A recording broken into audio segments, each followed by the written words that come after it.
Hey there. Welcome to Dark Lullabies. How was your day? I'm so glad you're here, and I really hope I can help you relax and find some peace tonight. Before we start, make sure to like and subscribe to the channel, and leave a comment with where you're from and what time you're watching. That way, YouTube will keep showing you stories just like this one. Okay, let's get started with the first story. Story 1. I was 23 when I moved back to the mountains of Appalachia, into the split-level house my parents had built on the side of a ridge in southern West Virginia. They'd finished paying it off and were talking about downsizing in a few years. So when I told them I wanted to save money and get out of my cramped apartment in town, they offered me the lower level. It wasn't really a basement, so much as a half-buried apartment carved into the hill, with its own side entrance that opened to a gravel drive and a view of thick woods rolling down into the hollow. My parents' main living area was upstairs, connected to my place by a narrow stairwell and a hollow core door with a deadbolt.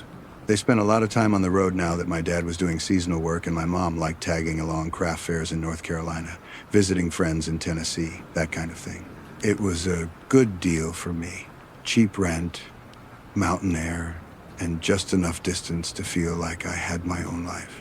Still, even with them gone, there was something about that house that never let me forget I was technically back home.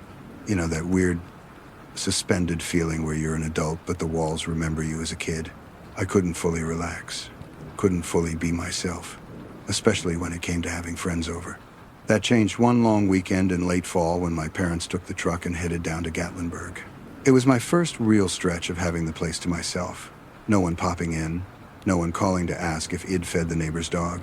I left the interior door between my apartment and the upstairs unlocked, partly because it made it easier to grab stuff from their bigger kitchen, but also because it felt symbolic, like the house was finally all mine for a few days.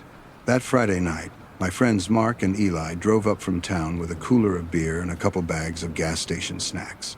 We threw a hockey game on the old flat screen in my living area, the mini kitchen lights spilling a dull yellow over the room while the wood stove in the corner clicked and groaned. Music was playing low at first, then louder as the night went on and the beers disappeared. I wasn't hammered, but I was definitely buzzed loose enough to laugh too hard at stupid jokes and forget to worry.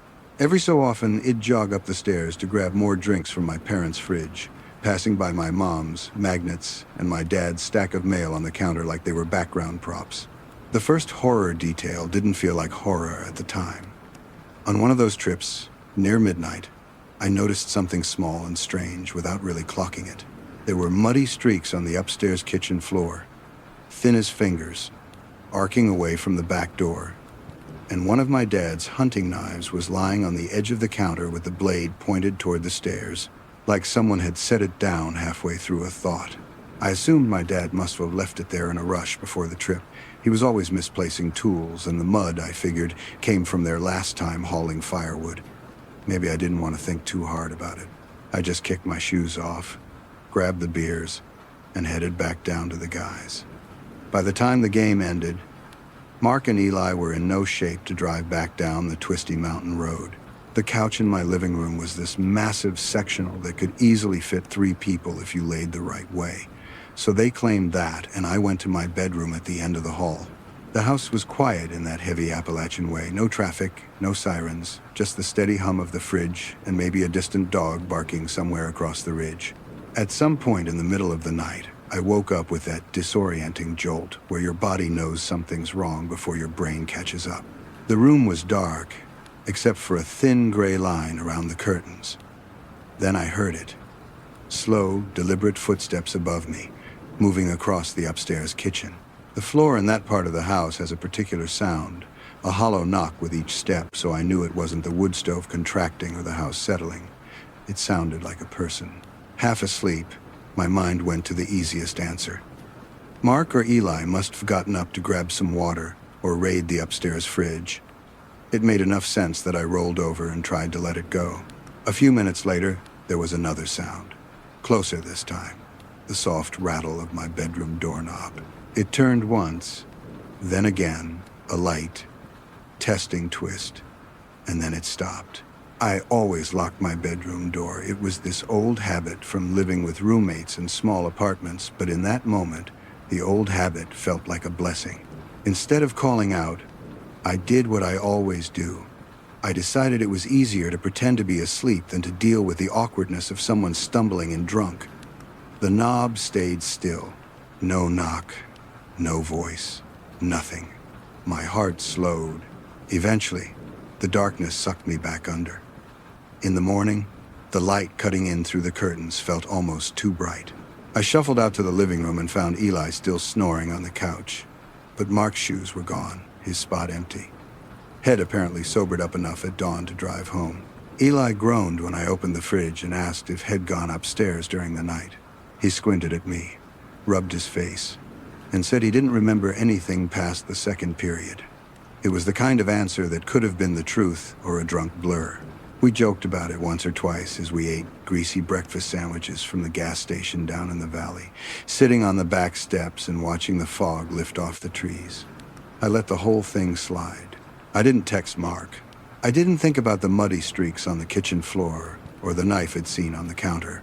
I just let the day carry me, ran a few errands, met another friend for a late lunch, lingered in town until the sun was already dropping behind the mountains. When I finally drove back up the winding road that night, the house looked smaller in the dark. Just a low rectangle with warm light spilling from the downstairs windows. The upstairs was all black. My parents weren't due home until Monday, and there was something both freeing and a little lonely about that knowledge. I made a quick snack, showered, and crawled into bed with the TV on, letting some mindless show drone in the background until my eyes burned. After I clicked it off, the silence felt sharp. At first, it was just the usual nighttime sounds, the faint buzz of the well pump, the wind pressing gently against the siding.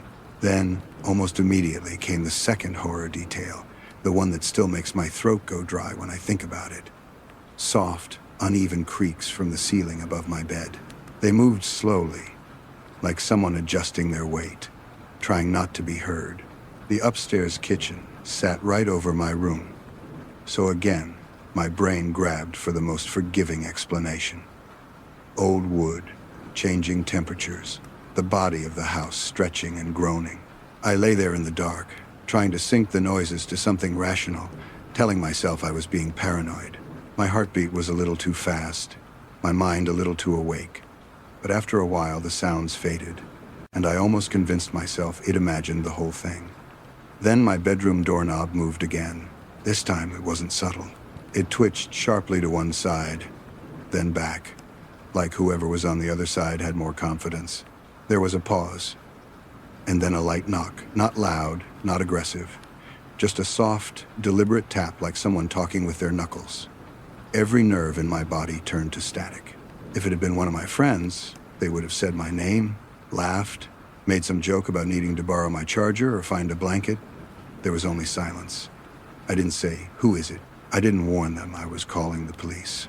I just lay there for a second, muscles locked, listening to my own breathing.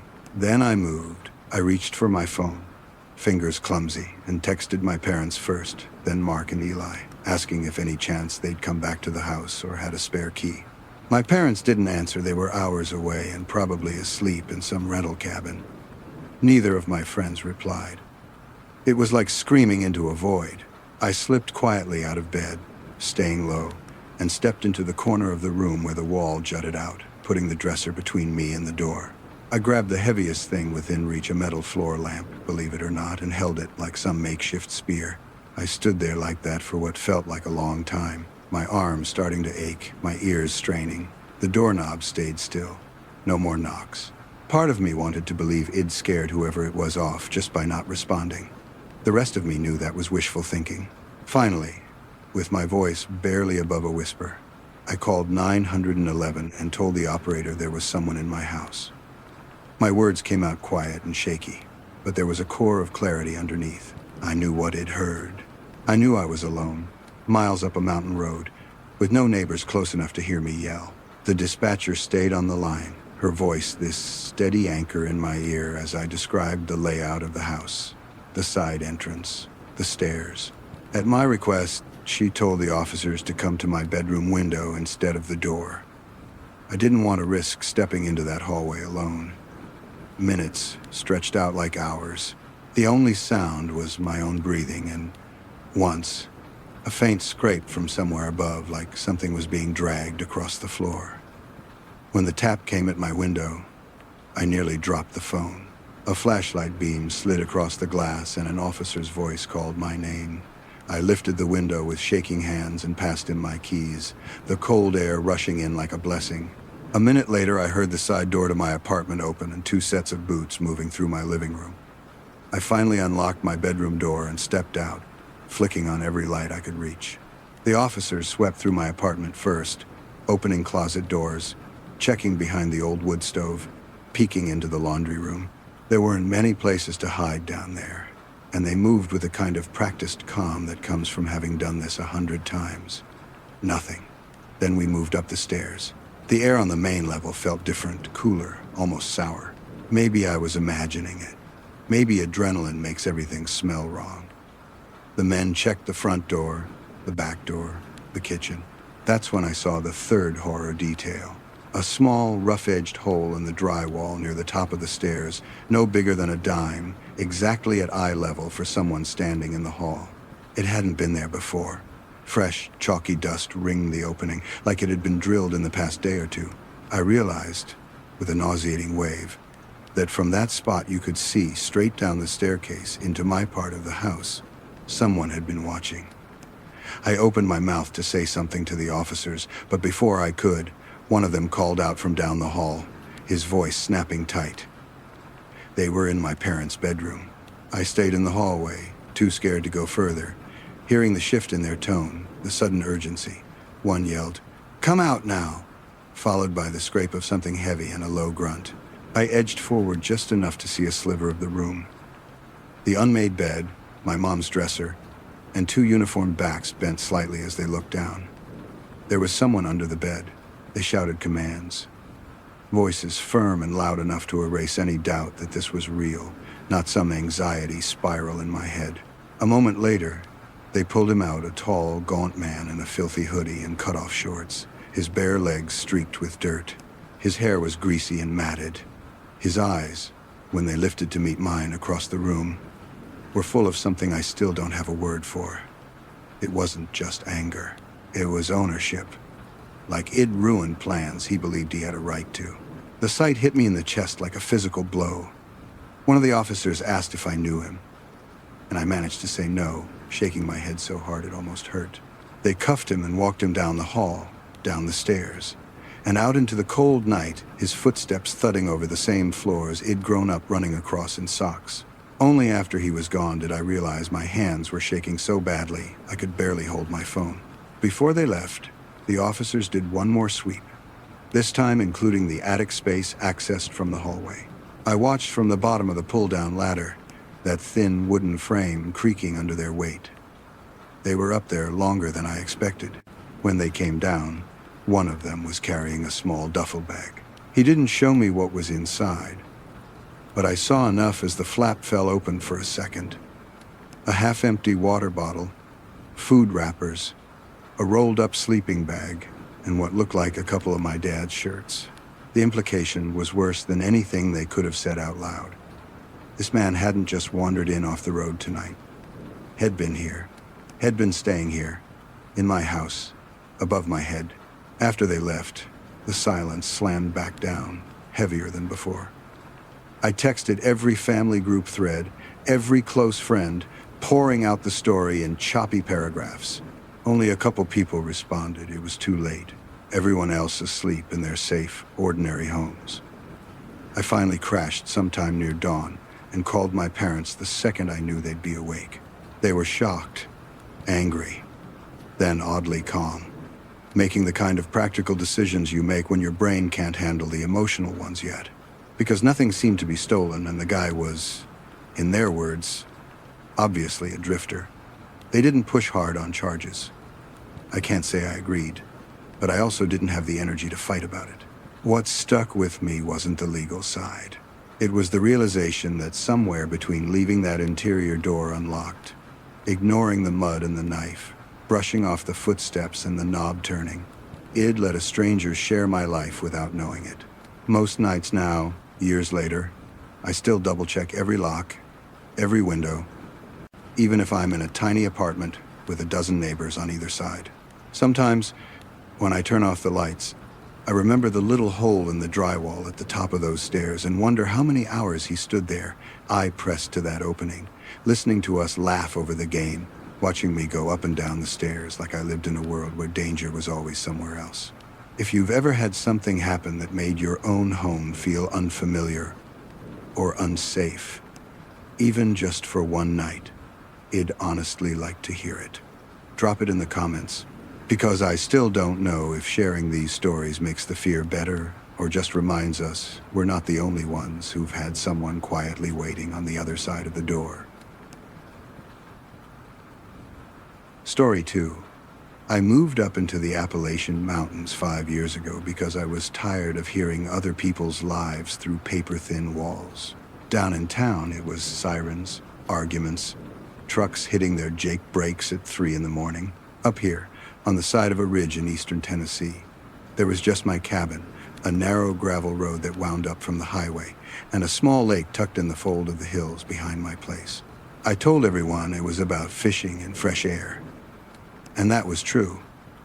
But the bigger truth was that I wanted to disappear into quiet for a while. The cabin sat alone on a clearing carved out of dense hardwood forest, a single-story place with a big wraparound deck that looked out over the trees. My nearest neighbor was maybe 3 miles down the road, and on summer nights I could stand on the deck and hear nothing but crickets and the wash of the wind in the pines. I thought I'd found the safest kind of solitude, the kind that makes you feel like the world can't reach you. For a long time, it was exactly that. I'd take my John boat out on the lake at dawn, mist hanging low over the water, and fish until the sun burned through and lit up the ridgeline.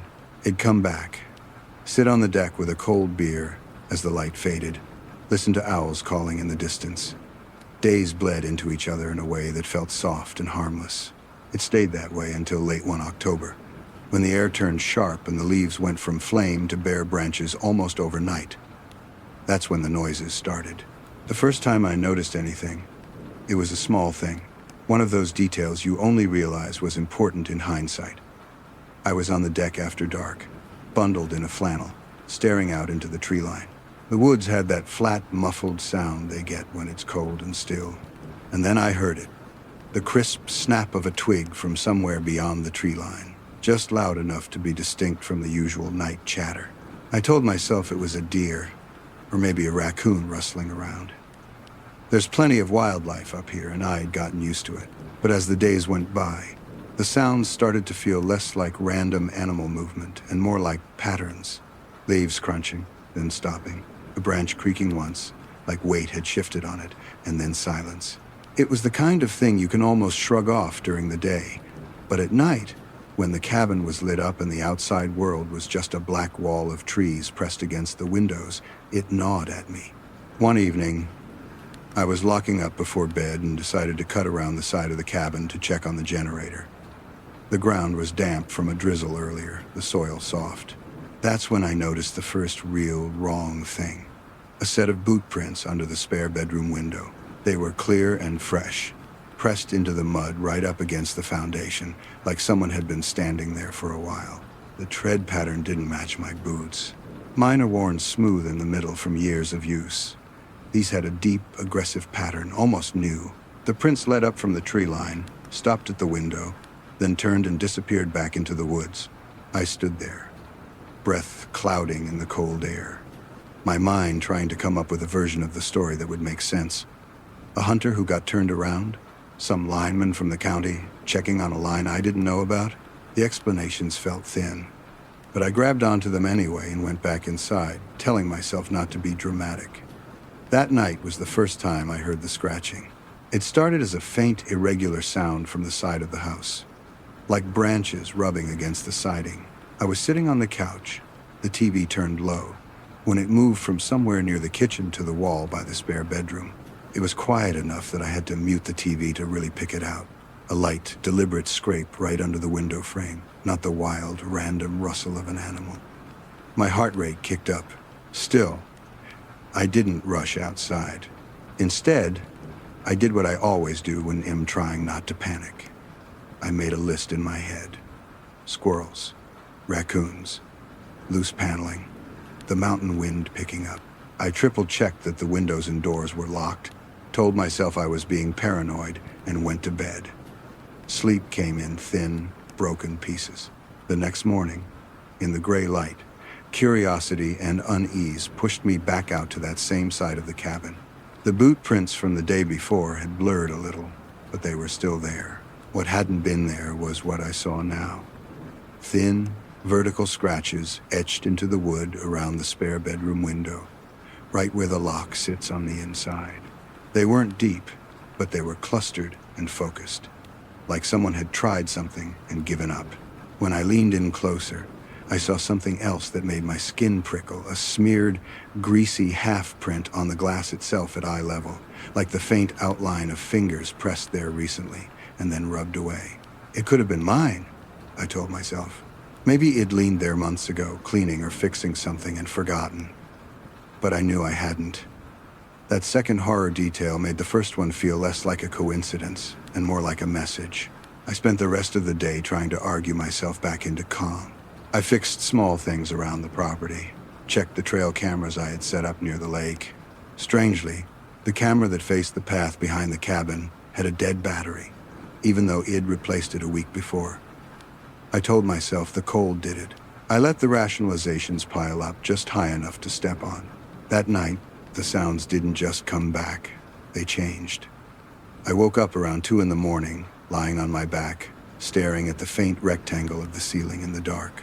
It was quiet at first. So quiet I almost convinced myself it'd woken up from some leftover dream. Then I heard it. A soft, rhythmic tapping, like something small, gently knocking against glass. It was coming from the direction of the spare bedroom. I lay there, absolutely still, counting the beats in my head. Tap, pause, tap, tap, longer pause. It was too measured to be a branch. I finally swung my legs over the side of the bed, grabbed the flashlight I kept by the nightstand, and moved down the short hallway, every floorboard squeaking louder than it ever had in daylight. My heart was pounding so hard it felt like it was echoing in the walls. I opened the spare bedroom door and slipped inside.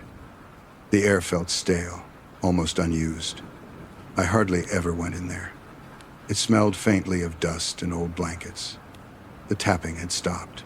I went to the window, lifted the bottom of the curtain with 2 fingers, and shined the flashlight out into the yard. The beam cut across the clearing, over the tall grass, into the tree line. There was nothing there. No animal, no movement, just the dense darkness between the trunks. But the glass itself told a different story. Right at the bottom edge of the window, where the pane meets the frame, there was a thin, pale groove scratched into the outside surface, about the width of a knife blade. A couple more like it spiraled out from the latch.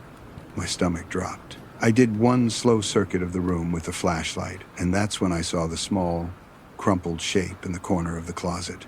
A piece of dark fabric was snagged on a splinter at the very back, like it had been torn off something. When I picked it up, it felt stiff, almost oily, like the sleeve of an old jacket that had been rubbed against tree bark and engine grease. I stood there holding it, thinking about those boot prints, the scratches, the greasy smudge on the glass, and tried not to picture someone standing outside that window night after night, testing their luck. That was horror detail number 3, the one that finally pushed the unease from background noise to something I couldn't ignore. I shut the closet, locked the window, double-checked every other lock in the house, and ended up sleeping on the couch with the baseball bat I usually kept by the back door resting against my leg. It was a sleep made of half-dreams and sharp awakenings, my mind cataloging every creak and sigh of the cabin. The next day I told myself I was done being spooked by vague signs. I drove down to town, bought heavier deadbolts for the doors, and a motion sensor light for the back deck. By the time I finished installing it, the sky was turning the particular red-purple I've only ever seen in these mountains. For a few hours that evening, the cabin felt normal again. The light flicked on when a squirrel raced across the railing, then went off. I made dinner, answered a couple emails, let a podcast run low in the background. But as it got later, the wall seemed to creep in a little. I kept looking up from whatever I was doing, feeling like Id just missed something in the corner of my vision. I told myself I wouldn't run from my own house, not from shadows and marks in the wood. When I finally went to bed, it was with the decision already made. If anything happened that night, I was going to deal with it directly, not just listen and hope it went away. Sometime after midnight, the tapping came back. It was louder this time, more insistent, like knuckles testing the limit of what they could get away with. Tap, tap, tap, pause, then a longer series, like someone trying to send a message only they understood.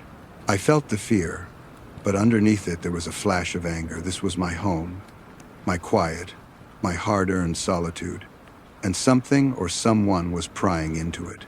I got up, grabbed the flashlight again, and moved toward the spare bedroom, this time not caring how much noise I made on the floorboards. The tapping stopped the second I reached the door, but the room didn't feel empty. I could feel my pulse in my throat as I yanked the curtain back and shined the light out. At first, there was the usual scene, the yard, the dark outline of the trees, and then, in the space between the last two oaks, near the edge of the clearing, the beam caught on a shape. It was barely more than a silhouette, just darker than the darkness around it, the outline of a person standing motionless, facing the cabin. They were far enough away that I couldn't see a face, but I saw the curve of shoulders, the angle of a head tilted slightly upward, like they'd been watching that window for a while. My whole body went cold, like someone had opened a door in my chest and let the night pour in. I dropped the curtain back down instinctively, my heart pounding so hard it hurt.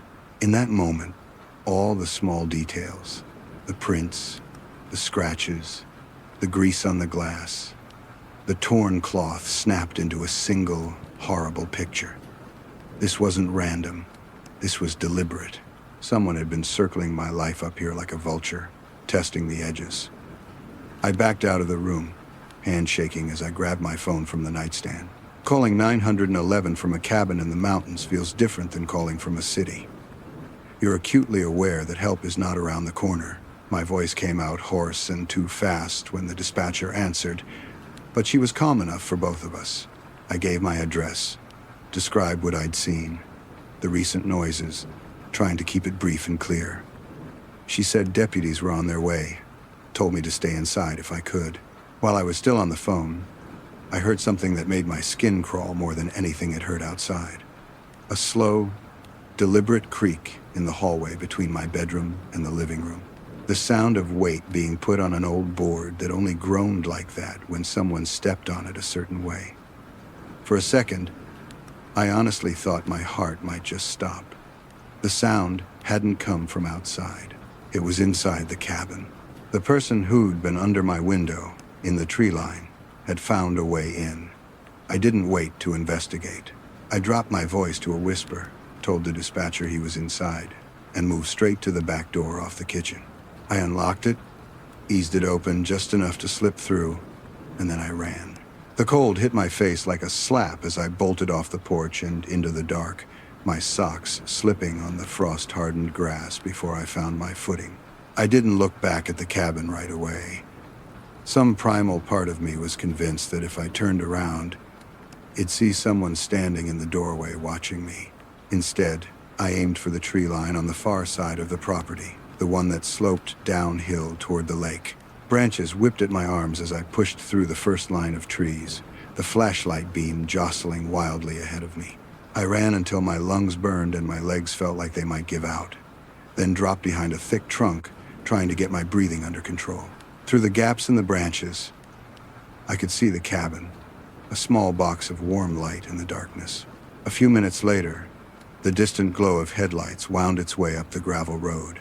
Then the flash of red and blue lit up the clearing. Deputies moved toward the cabin with flashlights and weapons drawn, their beams slicing through the night. From where I hid, shivering in the leaves, I watched them fan out, some going inside, some circling the perimeter. I didn't go running out to them right away. I know that might sound strange, but in that moment, I didn't feel safe moving at all. I felt like anything that broke the pattern, even stepping on the wrong branch, might draw the wrong eyes. When I finally did make my way down to the road, guided by one of the deputies calling my name, the adrenaline had started to drain, leaving me hollow and shaky. They cleared the cabin and didn't find anyone. Doors were still locked from the inside. Windows were intact. No broken glass. No obvious signs of forced entry. One of them suggested maybe it'd been hearing things, that the figure at the edge of the trees could have been a trick of the light. I didn't argue, but I knew what he'd heard, what he'd seen. The next day, after he'd calmed down enough to walk the property in daylight, I found something that didn't make it into any official report, because I honestly didn't know how to explain it in a way that didn't sound crazy. About 50 yards into the woods, directly across from the spare bedroom window, was a small, flattened area of ground. Someone had dragged an old lawn chair out there, one of mine. In fact, the kind that usually sat folded under the deck. It was set up facing the cabin. Around it were a few crushed beer cans, and, more unsettling than anything, a small pile of my mail, opened and left in a neat stack on a flattened cardboard box. The envelopes were ones I hadn't noticed missing yet, junk mail and catalogs. But there they were, proof that whoever had been watching me hadn't just stopped at the edge of the woods. They'd walked up to my porch in broad daylight at some point, taken things that belonged to me, carried them back to their little hidden vantage point, and sat there reading about my life like it was entertainment. That was the final piece for me. I followed up with the sheriff's office, let them know I was safe so they wouldn't keep a search open, and then I left. I stayed with a friend in town for a few days that turned into a permanent move. The cabin is still up there on that ridge, probably gathering dust, maybe owned by someone else by now. Sometimes I miss the lake, the way the light looked on the water at dawn, the sound of the wind skimming through the trees. But every time I close my eyes and think about going back, I hear that faint tap on the glass, see the outline of a figure just beyond the reach of the porch light, feel the weight of someone standing on that hallway board that only creaks when a person is there. I don't know who was watching me or what they wanted, and maybe that's the part that sticks with me the most. It's harder to protect yourself from a threat you can't name. If you've ever had a moment where your safe place didn't feel safe anymore, where a sound, a mark, or a small discovery made you realize someone might have been closer than you thought, I'd honestly be curious to hear it. Drop it in the comments if you're comfortable sharing. Sometimes knowing how other people got through it is the only thing that makes stories like this feel a little less like you were the only one being watched. Story 3. I was 15 the year my parents bought their dream house on the edge of a little Appalachian town in western North Carolina. The kind of place where the mountains lean close and the two-lane roads vanish into trees. The house sat back from the road at the top of a long gravel driveway, a pale ranch with a deep front porch and a high wooden deck that wrapped around the back, looking out over a steep drop of woods and rock. Under that deck was the basement door, half hidden by lattice and shadow. The kind of feature you only really notice if someone points it out, or if you're actively looking for ways to get into a house without being seen. Our actual front entrance faced the driveway, with a big picture window in the living room that looked out over the gravel and the dark line of the road beyond. Inside, it was all soft lamps and family photos on the walls, a place that felt safe in the way only a home in the middle of nowhere can, right up until the night it doesn't. My parents both worked hard and played harder when they got the chance. That fall, they'd gotten into the habit of driving over the mountains to the casino in Cherokee on Saturday nights, leaving around sunset and rolling back in after midnight with stories about near misses at the blackjack table and free drinks that tasted like sugar and regret. Usually, a neighbor would swing by to check on me.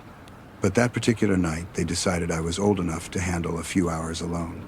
It was a cool October evening, just after the leaves had turned and started to thin out. The kind of night where sound carries. I remember because the air was so still, you could hear trucks downshifting on the highway miles away if you stepped outside and listened. Earlier that week, Id found something I hadn't told anyone about, mostly because I didn't know how to say it without feeling dramatic. I'd gone around back to toss some recycling in the bin and noticed 3 cigarette butts arranged in a loose line by the basement door. The filters flattened like someone had ground them out with their boot. The brand was one I didn't recognize, not my parents, and not anything I'd seen in their friends' hands.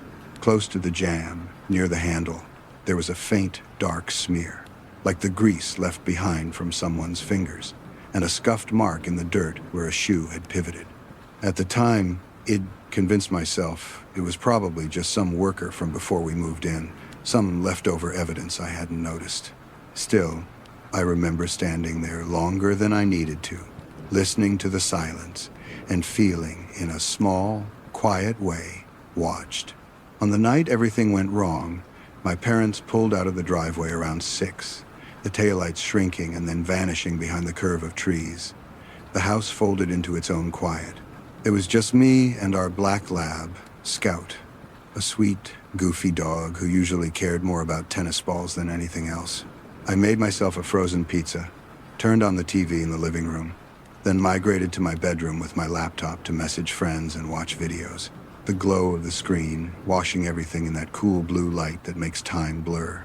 It was close to 11 when Scout started barking. Not the casual, half-hearted bark he'd throw at a squirrel, but a sharp, insistent sound straight from his chest. It came from the living room, and it was loud enough that I stopped mid-message, fingers hovering over the keyboard. For a second, I thought maybe my parents had come home early, that I'd missed the sound of their car on the gravel. I listened for the familiar clunk of the front door, the rattle of keys, my mom's laugh. There was nothing, just Scouts barking, building and breaking in waves. I pushed back from my desk, feeling a little spike of annoyance and something else underneath it that I didn't want to name. The hallway felt longer than usual as I walked toward the front of the house. The only light came from the TV flickering on mute in the living room. Scout stood rigid in front of the big picture window that overlooked the driveway, ears pinned forward, his whole body a taut line aiming at the glass. The hair along his spine was standing up, something he'd never seen on him before. I remember thinking it like a fact more than a feeling. This is not his someone drove by bark. I moved closer to the window but stopped short of getting right in front of it.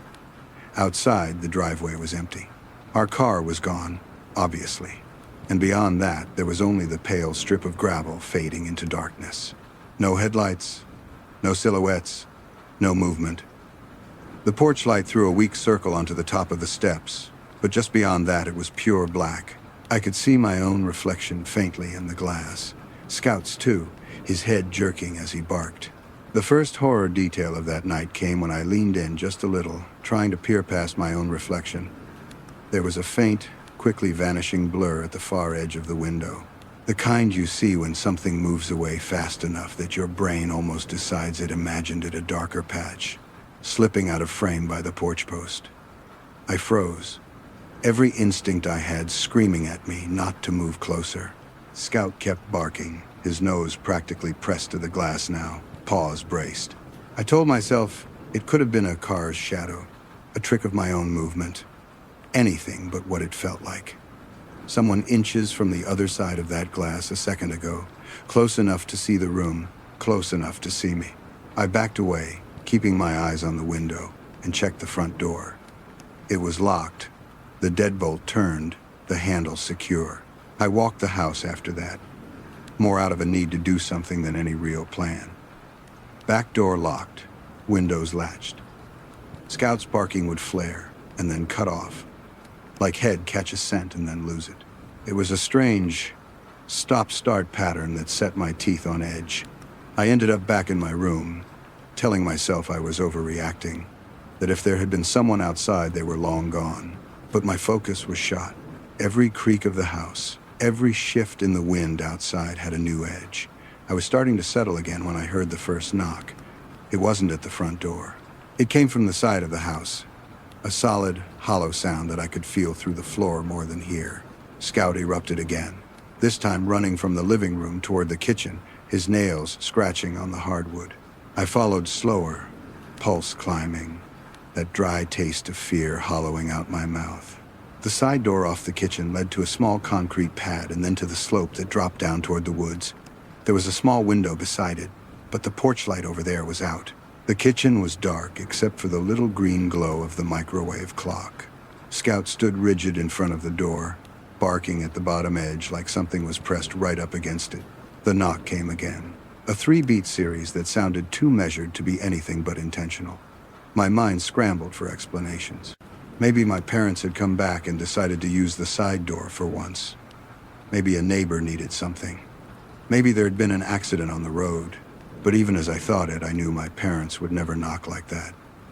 They'd be jangling keys calling my name. The house had that tense, listening silence it gets right before a thunderstorm. I couldn't bring myself to look through the small window beside the door. The idea of putting my eye there and having someone's face staring back from the other side made my skin crawl. I checked the lock instead, still set, still solid, and backed away, trying not to breathe too loud. When the knocking stopped, the quiet that followed felt worse somehow. Then came the sound that still makes my stomach twist when I think about it. The faint, metallic rattle of a doorknob from below, somewhere under my feet, the basement door. It was a very specific sound, one I knew because of how many times my dad had cursed that old knob for sticking when his hands were full. To get to that door, you had to walk around the house, step off the side path, duck under the deck, and find the small concrete landing, almost hidden in shadow. It wasn't the kind of thing anyone would stumble across by accident. Scout went wild at that point, racing from the side door to the top of the basement stairs inside the house, his barking taking on this frantic edge that he'd never heard from him before. It felt like the danger had encircled us, like the whole house was suddenly ringed with intent. The sound of the knob down there changed, less rattling now, more of a focused, testing motion, like someone trying different angles, different amounts of pressure. I could picture it without wanting to, a hand wrapped around the metal, turning slow, listening for give.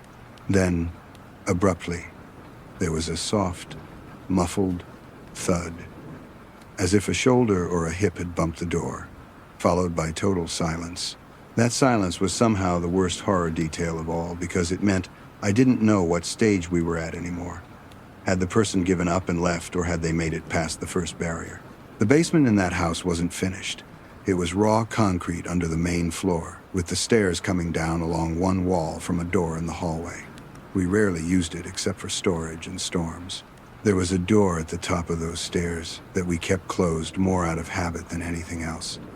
That night, it suddenly felt like the flimsiest line of defense he'd ever seen. Scout stood at the top of the indoor basement door now, barking down into the dark, his whole body straining forward like something was just out of sight. Then, without warning, his barking shifted into a low, constant growl that rolled out of him like he didn't even have to try. I had never heard him sound like that. It was like some old, buried instinct had surfaced. Something older than obedience or play. I realized two things at once. One, I didn't know if the basement door to the outside was still holding, and two, I had nothing between me and whoever was trying to get in except a suburban deadbolt and a sweet dog who suddenly looked ready to kill. The fear finally broke into action. I grabbed the landline phone from its cradle in the kitchen. We didn't have reliable cell service up there yet, and ran for my parents' bedroom. They kept a small handgun locked in a metal box on the top shelf of their closet, more for snakes and coyotes than anything human. The combination had been drilled into me with the same seriousness as fire escape routes and what to do if I ever got lost in the woods. My hands fumbled with the dial, but muscle memory took over. I remember actually apologizing out loud to the silence as I cracked it open, like breaking that little barrier meant something irreversible was happening. The moment I had the gun in my hand, the sound of the front door opening exploded through the house. It was the unmistakable mix of metal and wood and night air, followed by Scout tearing across the floorboards, his barks flipping from aggression to pure excitement. For a second, I was paralyzed. The contrast between the fear in my body and the normalcy of that sound so jarring it didn't make sense. Then I heard my dad's voice, and the world snapped back into its usual shape so fast it made me dizzy. I ran out to the living room, gun still in my shaking hand, to find my parents standing just inside the front door, my mom's mascara slightly smudged, my dad with his jacket half off, both of them looking at me like they were seeing a stranger. Scout danced around their legs, tail whipping the air like nothing bad had ever happened. I spent the next several minutes spilling the story out in pieces, Scout barking at the window, the shadows slipping away, the knock at the side door, the rattle of the basement knob, the way it had all gone quiet and then built again. I watched their faces change, watched the amusement drain out, watched concern harden into something else when I mentioned the basement. My dad took the gun from me with a kind of quiet care that said more than any words. He holstered it and grabbed his flashlight, disappearing down the basement stairs with Scout pressing close behind him. I stood in the hallway with my mom, listening to the echo of his footsteps and the occasional scrape of the light against concrete. When he came back up, he said he hadn't found anyone and the outside door was still locked, but his voice had that thin edge that told me he wasn't entirely convinced by the safety he was insisting on. I didn't sleep that night. None of us really did. The next day, with the sun slanting in at an angle that almost made the night feel imaginary, my dad decided to give the house and yard one more thorough search in daylight. That's when he found the final horror detail. About halfway down the basement stairs, on the cement wall near the landing, there was a smeared, muddy handprint about the size of an adult man's, fingers trailing upward like someone had slid or stumbled against the wall, leaving proof behind. It was too high to be from my dad or anything Wed carried, too low to be some random mark from the original construction. It wasn't there before. I know because I used to sit on those steps in the summer when it was cool down there, and I would have noticed a mark like that. Seeing it made everything from the night before crystallize. It meant that at some point during all that pounding and rattling, the outside basement door had opened just enough for someone to get inside, at least a few steps in, before Scout's rage at the top of the stairs or some last-minute instinct had sent them scrambling back out. The idea that another human being had been in the house with me, even for a few seconds, while I stood upstairs thinking I was still safe behind locked doors, lodged somewhere deep in my chest and never really left. It was the next afternoon when the last piece of the story slid into place. There was a knock at the front door that made all of us jump. My dad went to answer it while my mom and I hovered in the hallway. Standing on the porch was my mom's older brother, my Uncle Ray. He lived one county over and had that reputation in the family that everyone pretended not to talk about too openly. The guy who drank too much, who always had a story that felt just a little off, who made kids instinctively put distance between their bodies and his without knowing exactly why. He held an envelope in one hand and wore this forced grin that never quite reached his eyes. My mom and I stayed just out of sight, listening. We heard him say Head stopped by the night before to drop something off, that Head figured we might be home, that Head tried a couple doors but couldn't get anyone to answer. He mentioned Scout, how the dog had spooked him good when Head gone around back. There was an offhand chuckle in his voice that made my skin crawl. The way he phrased it made it sound like some slapstick misunderstanding, a funny little story to tell.